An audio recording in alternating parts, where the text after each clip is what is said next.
Joining me now to expose the truth behind the Democratic convention is former Alaska Governor, Fox News contributor Sarah Palin. Governor, so many broken promises. The media in this country ignores them, and he just comes up with a cut-paste, speech again last night with a whole new laundry list of promises. It seems like we've got to focus on the old ones first, don't we? Well, we do, and those repeated promises, and then as you are suggesting, a whole host of new promises really is a slap in the face of the electorate.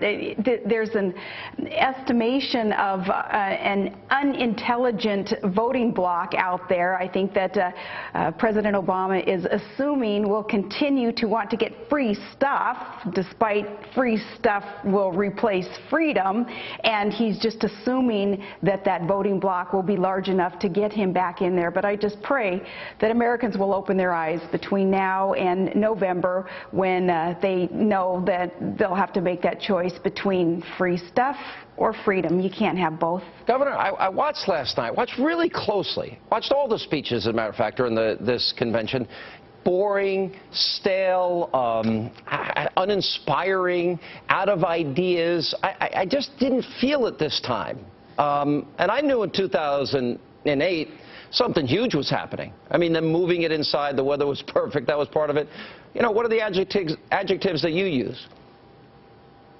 Well, last night it was very painful to watch the president's speech, and that not just because we knew that he was not telling Americans the truth with his suggestions of how well things were going and how well things will go if we gave him 4 more years of these repeated failed policies. But you're right, there was a lack of enthusiasm, a lack of passion for this country, a lack of sincerity when it came to, for instance, his claims of supporting our troops. And yet many of us look back just a number of months ago and remember a specific about the troops, for instance, where he was ready and willing to throw our troops under the bus if he didn't get his way on budgets and debt ceiling increases. He was going to withhold, or was willing to, the troops' paychecks. So as he talked about the support that he has for, again, for instance, the troops, all you have to do is go back in time, in the very recent past, and realize that he contradicts himself. He really is the antithesis of consistency that you would hope would be in a president. And we're going to get into this in great detail tonight. The truth about the bin Laden raid, it wouldn't have happened if his policies that he supported had been implemented on EIT, Gitmo, rendition. Same with GM, how much they still owe the taxpayers. We'll get into those details tonight. And some more details about, I think, the single thing this convention may be remembered for are the delegates. They removed God and Jerusalem as the capital of Israel from the platform, and you hear, I can't remember a convention where they booed God or said no to God in the convention. I know.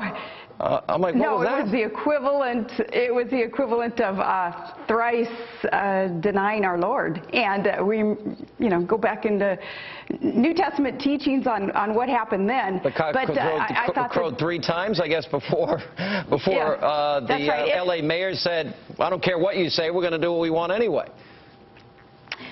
And Sean, to want to discard God from what a platform is a list of your priorities. What's most important to you collectively as a political body, for what seemed to be the majority of the delegates wanting God out of there, I thought was quite disrespectful of other good Democrats who are out there, who have that faith, who understand God-given rights and aren't ashamed of proclaiming that it is God who gives us our rights. I think it showed the views of a few in the hall, and I think they were reaching out to energize their base. But the other thing about this convention that strikes me, and I want to get your thoughts on this, is that, Bill Clinton, who said that Obama played the race card on him, was brought in to save the day.